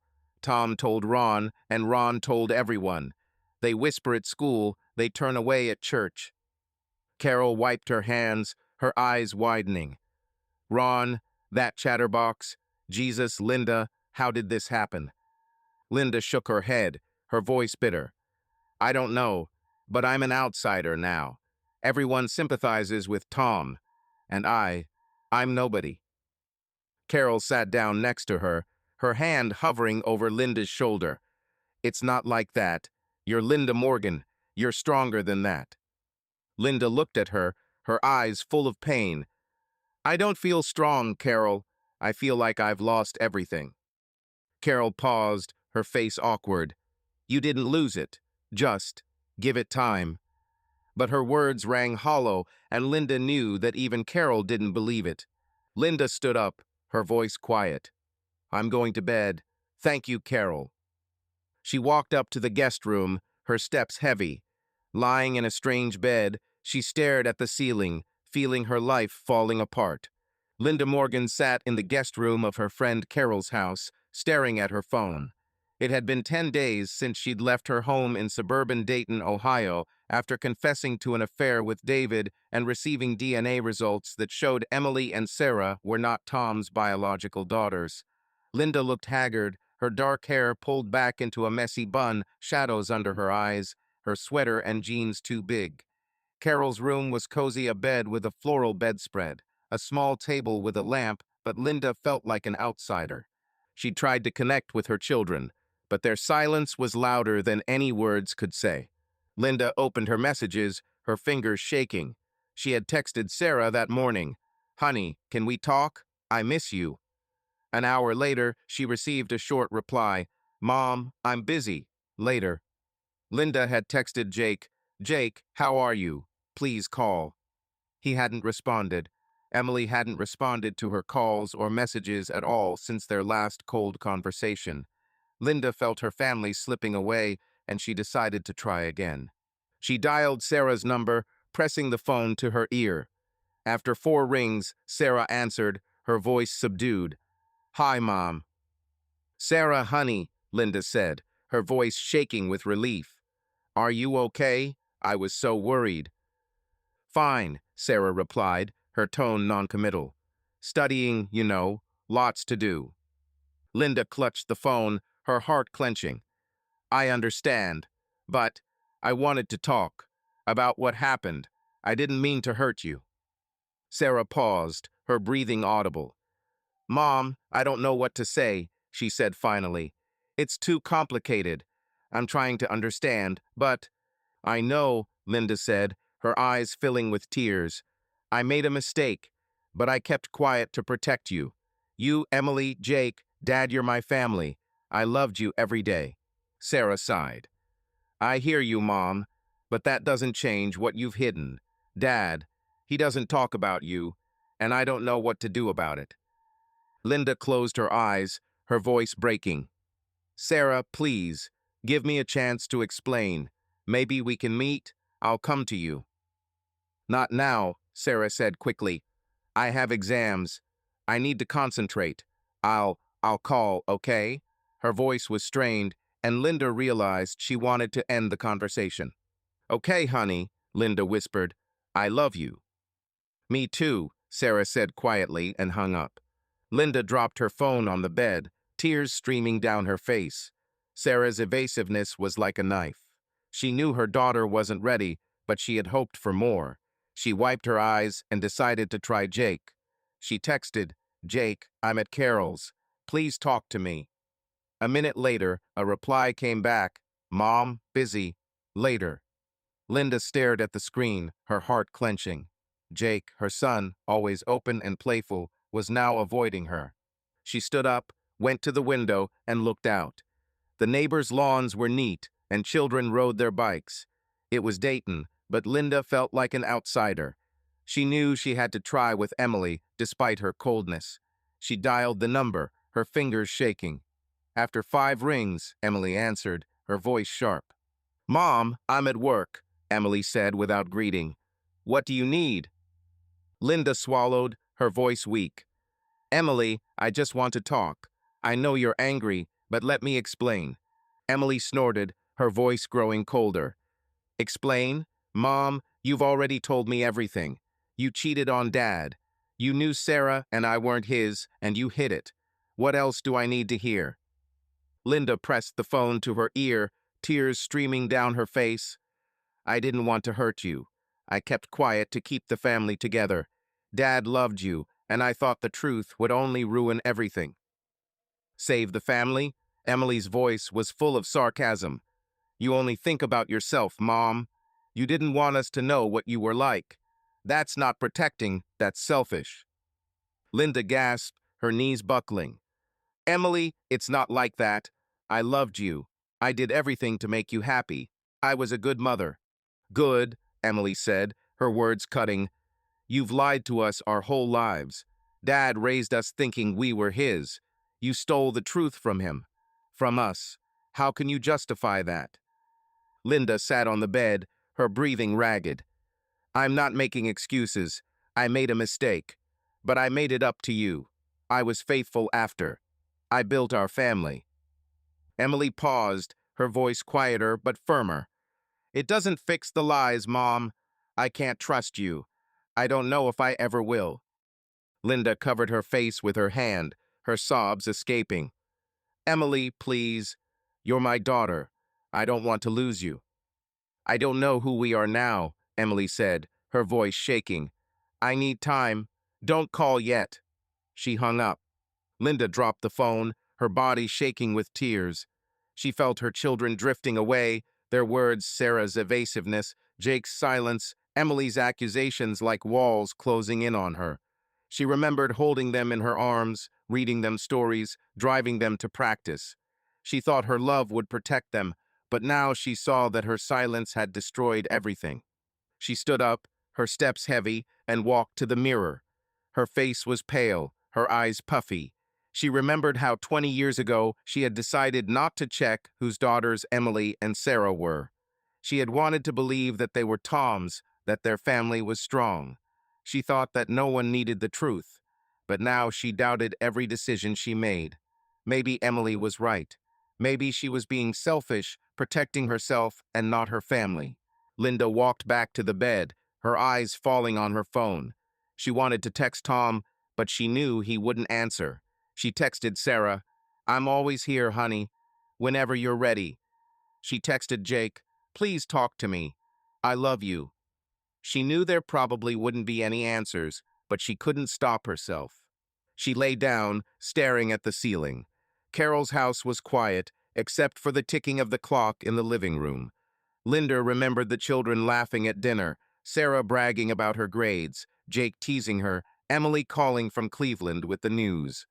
Now their voices were distant, their love unreachable. She felt the rift deepening, and she didn't know how to stop it. Carol knocked on the door, her voice soft. "Linda, dinner's ready. Do you want to come down?" Linda wiped away her tears, her voice weak. "Thank you, Carol. I'm not hungry. I'll sleep." "Okay," Carol said, her footsteps fading. Linda knew her friend was trying, but her sympathy couldn't fill the void. Linda closed her eyes, her mind spinning. She questioned her choices, the silence, the affair, everything that had led to this. She wanted her children back, but their estrangement was an abyss. She knew she had to fight, but she didn't know if she had the strength. It had been a month since she had left her home. A cold mug of coffee sat in front of her, and her phone lay on the table, its screen blank, no messages, no calls from her family. Linda felt cut off from the world, her life reduced to working at school, the occasional conversation with Carol, and endless attempts to contact her children, who either avoided her or responded coldly. Carol, with short red hair, wearing a t-shirt and leggings, walked into the kitchen with a laundry basket. She glanced at Linda and set the basket down. "You're sitting there with that coffee again," she said, her voice soft but with a hint of worry. "Want me to warm it up or make a sandwich?" Linda shook her head, her fingers tightening around her mug. "No, thank you, Carol. I'm not hungry." She looked at her friend, her voice weak. "Have you seen any of ours today, from the community?" Carol hesitated, her hands hovering over the basket. "Well, yeah," she said, avoiding Linda's gaze. "I was at the store this morning. Ran into Ron and a couple of others." Linda sat up straight, her heart sinking. Tom's friend Ron was the one who had spread the rumors of her affair, turning her into an outcast in the community. "What did they say?" she asked, her tone cautious. Carol sighed, sitting down across from him. "Linda, I don't want to upset you. People are still talking. About you and Tom." She paused, her fingers fiddling with the hem of her t-shirt. "But I heard things about Tom." Linda's grip on the mug tightened, her nails white. "About Tom?" she said, her voice shaking. "What exactly?" Carol looked at her, her eyes full of sympathy. "He's changed, Linda. Ron said Tom's been going out more. He's joined a fitness club on Main Street. He goes there 3 times a week, works out with a trainer. He looks better, he's lost weight. Ron says he even jokes sometimes." Linda froze, her breathing heavy. "He's joking," she whispered. "Tom?" She thought of her husband, always reserved, absorbed in his work and the newspapers. He rarely laughed, rarely went out except to fish with Ron. The thought of him now playing sports and joking was a blow. Carol nodded, her voice quiet. "Yeah, and there's one more thing." She hesitated, her gaze dropping. "He became friends with a woman at the club. Her name is Laura. She's a widow, moved here a couple of years ago.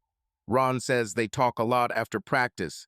She's friendly, but a little naive. I think Tom's some kind of hero going through hard times." Linda gasped, her mug nearly falling out of her hands. A woman? Her voice was hoarse. Tom, talking to someone? She felt her chest tighten. Tom, her husband of 30 years, who barely spoke to the neighbors, was now friends with some widow. It was a betrayal, although Linda knew she had no right to think so. Carol reached out her hand, but stopped. "Linda, I don't think it's anything serious. They're just talking. But, yeah, he looks happier. Ron says he's come alive." Linda closed her eyes, tears threatening to spill out. "Happier?" she said, her voice bitter. "He kicked me out, Carol. My kids won't talk to me. I'm living in your spare room like a stranger. And he goes to the gym and flirts with some Laura." Carol shook her head, her voice soft. "I don't think he's flirting. He's just trying to move on. It doesn't mean he's over you." Linda opened her eyes, her gaze sharp. "Go on living?" "Carol, it's only been a month. I fight every day not to fall apart. I call the kids, I write to Tom, I beg them to forgive me. Has he found a new life yet?" Carol paused, her face awkward. "I know it's unfair," she said finally, "but people cope in different ways. Maybe he's just looking for a way to take his mind off things." Linda stood up, her hands clenched into fists. Distraction, her voice grew louder. "He should be home talking to me, trying to save our marriage. Instead, he's thriving." She turned to the window, looking out onto the street where the children were playing ball.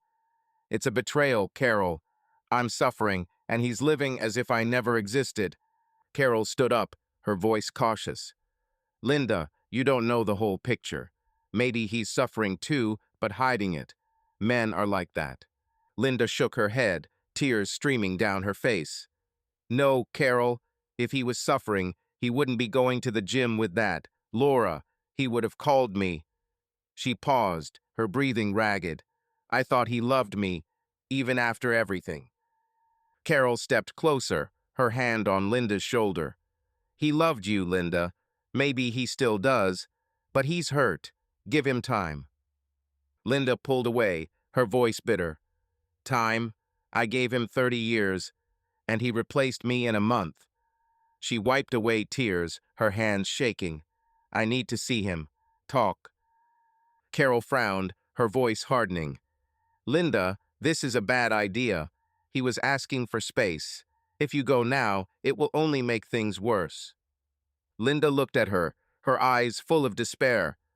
"Worse? Carol, I've already lost everything. My home, my children, my community. What else could I lose?"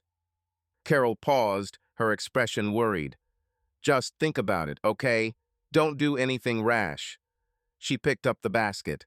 "I'm going to do some laundry. If you want to talk, I'll be here." Linda nodded, but her mind was elsewhere. She walked back to the table, her gaze falling on her phone. She opened her messages but didn't write anything. Instead, she pictured Tom at the gym, his broad shoulders in his new t-shirt, his smile directed at Laura. She didn't know the woman, but she already hated her, the kindly, naive widow who saw Tom as a hero. Linda remembered the way Tom had looked at her all those years ago, the way he'd held her hand at their wedding. Now he was looking at someone else. She stood up, her steps heavy, and walked into the guest room. There, on the nightstand, was her notebook, where she wrote to-do lists to keep herself from going crazy. She opened it, but instead of a list, she began writing, "Tom is happy. I am dying." She crossed out the words, her pen tearing the paper. She threw the book on the bed, her tears dripping onto the floor. Linda went to the window, looking out onto Carroll Street. Cars drove by, neighbors mowed their lawns. It was still Dayton, but her place in it was gone. She remembered going to church with Tom, laughing at his awkward dancing at school dances. Now he was dancing a new life, and she was stuck in the past. She picked up her phone, her fingers hovering over Tom's number. She wanted to call, to ask how he could move on while she was drowning. But she knew he wouldn't answer. Instead, she texted Sarah, "Honey, I saw the pictures of you with your friends. Are you happy? Please call." She sent the message, knowing there would likely be no response. Carol knocked on the door, her voice soft. "Linda, I made soup. Come down and eat." Linda wiped away her tears, her voice weak. "I'm coming, Carol." She looked at herself in the mirror, her face pale, her eyes puffy. She hated this woman she had become. Tom was thriving, and she was falling apart. The contrast was unbearable.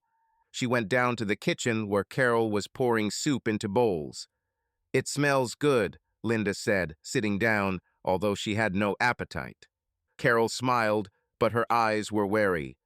"Just chicken soup, Mom's recipe." She sat down across from him. "Did you call the kids?" Linda nodded, her voice quiet. "Sarah's being cagey, Jake's being quiet. Emily, she hates me." Carol shook her head. "They don't hate, they're angry. It will pass." Linda looked at her, her eyes full of pain. "And Tom? He's not angry, Carol. He's happy. With this Laura. How am I supposed to live with that?" Carol paused, her spoon hovering over her plate. "I don't know, Linda, but you're stronger than you think. You'll find a way." Linda pushed the soup away, her voice bitter. "Stronger? I don't feel strong. I feel like he stole my life." Linda Morgan stood at her classroom window, looking out at the empty courtyard of her Dayton, Ohio, elementary school. It was Wednesday morning, and her classes had ended earlier than usual. There was a knock at the door, and the school secretary, Miss Jenkins, came in with an envelope in her hands. "Linda, this was delivered for you," she said, her voice neutral. The courier left it in the reception area. Linda took the envelope, her fingers hovering over the smooth paper. "Thank you," she said, trying to smile. Miss Jenkins nodded and left, closing the door. Linda sat down at the teacher's desk, her heart pounding.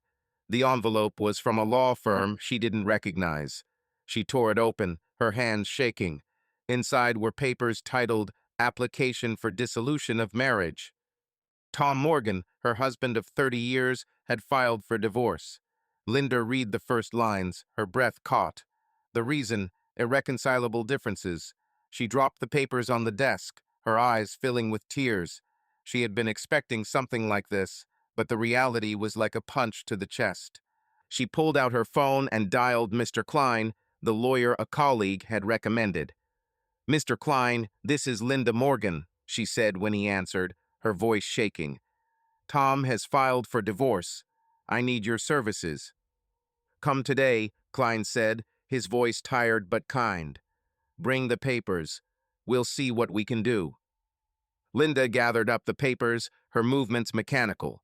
She drove to Klein's office in downtown Dayton, an old building with peeling paint. The building smelled of dust and coffee, and yellowed certificates hung on the walls. Mr. Klein, a man in his 60s with wispy gray hair and a wrinkled suit, met her in his office, his eyes sympathetic. "Mrs. Morgan, sit down," he said, pointing to a chair opposite the paper-strewn desk. "Show me what you've got." Linda handed him the papers, her fingers tightening around the bag. "These arrived today," she said, her voice hoarse. "I didn't expect them. So soon." Klein put on his glasses and began to read, his brow furrowing. "Divorce petition," he muttered, flipping through the pages. "Filed yesterday. He states irreconcilable differences, no details." He looked at Linda. "Have you talked to him about this?" Linda shook her head, tears threatening to spill out. "No, he doesn't answer his calls. The last time we saw each other was when he asked me to leave. That was a month and a half ago." Klein nodded, his face serious. "I see. He hired a lawyer in Columbus. Not a bad firm, but nothing to write home about." He put the papers down. "Do you want to fight it, or try to negotiate?" Linda clasped her hands in her lap, her voice weak. "I don't know. I thought. Maybe he'd change his mind. We've been together for 30 years. It can't just end." Klein took off his glasses, his voice softening. "Mrs. Morgan, I understand. 30 years is a long time. But if he filed the papers, he's determined. We can ask for a settlement, but that's up to him. He paused, his eyes kind. You need to decide what you want. Linda looked at him, her throat tightening. I want my family back, she whispered. But he's already living a different life. I heard he goes to the gym, is friends with some women, and I don't even know who I am anymore. Klein nodded, his voice quiet. It's hard, but divorce is a legal process. We can protect your interests, your home, your finances. Are you ready for that? Linda wiped away her tears, her hands shaking. I'm not ready, she said honestly, but I have no choice, right? Klein sighed, his expression tired. Sometimes the choice is made for us. I'll start working on it. Send me anything that might help bills, mortgage, whatever. We'll meet next week. Linda nodded, her voice barely audible. Thank you, Mr. Klein. She stood up, her bag falling from her shoulder. I'll call. Linda Morgan walked down the sidewalk in downtown Dayton, Ohio, clutching the handles of a paper grocery bag. The October wind tugged at her dark hair, which had fallen out of its bun, and in her jeans and gray sweater she seemed part of the crowd. It had been 2 months since her life had been shattered by her confession of a past affair and her breakup with her family. She was carrying a bag of milk and bread, heading to her car, when her gaze fell on the window of Joe's across the street. Through the glass, she saw Tom, her husband, sitting at a table by the window. Across from him was a woman Laura, Linda had learned from a friend. They were laughing, their hands intertwined on the table. Linda froze, her breath caught. Tom, in a dark shirt and with his hair cut short, looked younger than she remembered. Laura, with chestnut curls and a light dress, leaned toward him, her smile warm. Linda felt the bag slip from her hands, but she managed to catch it. She wanted to leave, but her feet carried her to the cafe. She pushed the door, the ringing of the bell above the entrance cutting through her nerves.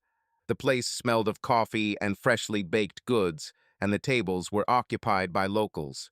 The waitress, Jess, a young woman with short blonde hair, was wiping down the counter, her gaze flickering to Linda. Linda walked toward Tom's table, her heart pounding. She stopped next to him, her voice shaking. Tom, she said quietly, clutching the bag, can we talk? Tom looked up, his laughter trailing off. His face, relaxed a moment ago, was cold. Laura let go of his hand, her eyes wide, but she remained silent. Linda, Tom said, his voice flat, without warmth. What are you doing here? Linda swallowed, her fingers whitening on the handles of the bag. I saw you. We need to talk. About us. About the divorce. She looked at Laura, her throat tightening. Please, Tom. Laura looked down, her cheeks pink. Tom stood up, his movements abrupt. This isn't the place, he said, his eyes avoiding hers. And this isn't the time. Linda stepped closer, her voice desperate. Then when? You don't answer, you don't call. We've been together for 30 years. That means something. Tom looked at her, his gaze icy. We were, Linda. Things are different now. He turned to Laura, his voice softening. Come on. Laura nodded, picked up her bag, and stood up. She glanced at Linda with a quick, awkward glance, but said nothing. Tom put the money on the table and headed for the exit, Laura following him. Linda stood there, her breathing ragged, tears stinging her eyes. Tom, wait, she said, her voice breaking. Please don't go. Tom stopped at the door, but did not turn around. Goodbye, Linda, he said quietly and walked out, the bell jingling. Laura followed him, her steps quick. Linda stood in the middle of the cafe, her bag on the floor, milk spilling. She didn't move, her body shaking. She felt the other customers' eyes, their whispers barely audible. The waitress, Jess, came over, her face sympathetic, but she didn't intervene. Ma'am, is everything okay? She asked, picking up the bag. Linda blinked, her voice hoarse. Yeah, thank you. She took the bag, her hands were shaking, and she headed towards the exit, ignoring the looks. Outside, she leaned against the wall of the cafe, tears streaming down her face. She watched Tom and Laura walk away down the sidewalk, their silhouettes receding. Tom didn't look back. Linda realized that he had written her out of his life, as if their marriage, their years together, had never existed. She clutched the bag, her nails digging into her palms. The hope she had clung to was gone. Linda walked to the car, her steps heavy. She climbed behind the wheel, her eyes empty. She remembered Tom holding her hand when they first met, dancing at the wedding. Now his hand was holding hers, and her world was shattered. She started the engine, her tears dripping onto the steering wheel. She knew reconciliation was impossible. Linda Morgan sat at the small desk in the room she rented in a small apartment in Dayton, Ohio. It had been 2.5 months since her marriage had collapsed after she confessed to a past affair. It was a quiet evening, and outside, an October rain drizzled, pattering against the glass. On the desk in front of Linda, a notebook lay open to a blank page and a steaming cup of tea. Linda went to the window and looked out at the rain. She thought of Sarah, her youngest daughter, whose evasive answers hurt but gave her hope. She remembered Sarah drawing her postcards as a child, how they laughed at silly movies. Linda knew she should give the children time, but the longing for them was unbearable. The phone on the table vibrated, and Linda jumped. Sarah's name appeared on the screen. She grabbed the phone, her heart racing, and answered. "Sarah," she said, her voice full of hope. "Hi, Mom," Sarah replied, her voice quiet but soft. How are you?" Linda clutched the phone, her eyes filling with tears. I'm doing okay, honey. What about you? How are your studies?" "It's okay," Sarah said, her tone cautious. "Exams are coming up. Lots of work." She paused, her breathing audible. "Mom, I've been thinking about you. Maybe we can meet on the weekend?" Linda gasped, tears streaming down her face. "Sure, Sarah. Anytime. Where do you want to go?"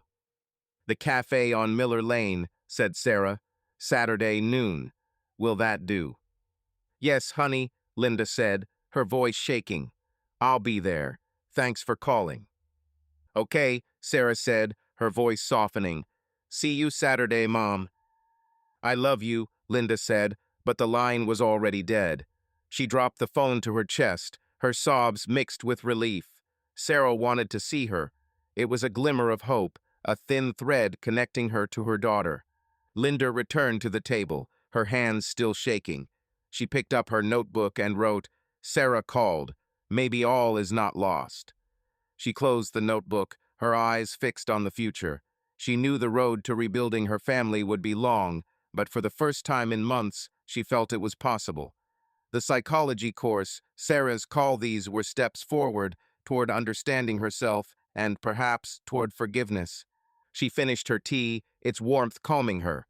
The rain outside the window stopped, and Linda looked at the dark sky. She did not know what awaited her ahead, but for the first time she was ready to meet it face to face. Linda Morgan sat at a table in a cafe on Miller Lane in Dayton, Ohio, her hands clutching a mug of coffee. The October sun streamed through the window, illuminating her dark hair, loose around her shoulders, and a simple blue sweater. It had been 2.5 months since her life had changed with the revelation of a past affair that had destroyed her marriage to Tom and her relationship with her community. Today, she was waiting for Sarah, her youngest daughter, who had agreed to meet for the first time in a long time. Linda stared at the door, her heart pounding with hope and fear. The door opened and Sarah walked in, her blonde hair pulled back into a high ponytail and wearing jeans and an Ohio State University sweatshirt, looking like any other college girl. She noticed Linda, her face tense, but she came over and sat down across from her. "Hi, Mom," she said, her voice quiet. "Sarah," Linda said, her eyes filling with warmth. "Thank you for coming." She wanted to hug her daughter, but she held back, seeing her daughter's caution. "Would you like some coffee or something to eat?" Sarah shook her head, her fingers fiddling with her sleeve. "No, I just want to talk." She looked at Linda, her eyes serious. "I've been thinking a lot about what you did." Linda clutched her mug, her breathing heavy. I know, honey. I hurt you. All of you. I didn't mean to. Sarah nodded, her eyes lowering. I know you didn't mean to, but you hid the truth. About Dad, about us, it's hard to accept. Linda swallowed, her voice weak. I thought I was protecting you. I was wrong. I should have been honest, even if it hurt. She looked at Sarah, tears threatening to spill out. I'm sorry, more than I can say. Sarah was silent, her fingers still. I was mad at you, she said finally, her voice breaking. A lot, but I also remember you being there for us, taking me to dances, helping me with my homework. You were a good mom. That hasn't gone away. Linda gasped, tears streaming down her face. Sarah, honey, I was so afraid of losing you. She reached out her hand, but stopped short of touching. I want to make it right, if you'll give me a chance. Sarah looked at her, her eyes wet. I don't know how to fix this, Mom, but I don't want to lose you. She swallowed, her voice firmer. I want us to communicate, but it's going to be slow, okay? Linda nodded, her tears falling onto the table. Okay, however long it takes, I'll wait. She smiled, her voice full of hope. You're my daughter. That will never change. Sarah managed a weak smile, her shoulders relaxing. Okay, maybe we can meet again next week. I'll come over for the weekend. I'll be here, Linda said, her heart filling with warmth. Thank you, Sarah. They sat for a while longer, talking about small things, Sarah's schooling, her new friends. Linda listened, drinking in every sound of her voice. When Sarah left, hugging her goodbye, Linda stayed at the table, her hands shaking with relief. She knew the road to recovery with Emily and Jake would be long, and Tom was gone forever, but Sarah's call and this meeting were a start. Linda walked out of the cafe, her steps lighter. She paused on the sidewalk, looking out over Dayton, the familiar streets, the stores, the people going about their business. She had lost her marriage, the respect of her community, but she was beginning to see that she could find something new. She had taken a course in psychology to understand herself, and now she wanted to be more honest with herself, with her children, with the world. She knew her mistakes had hurt, but they had also taught her the value of truth. Linda took a deep breath, her eyes fixed forward. She didn't know what the future held, but for the first time she was ready. She walked to her car, a faint smile lighting her face. A new start was possible, and she was going to embrace it. Subscribe to our channel so that your love doesn't cheat on you, and go ahead and listen to the next story, because this story is nothing compared to the next one. If you're under 18, don't even think click to the next one.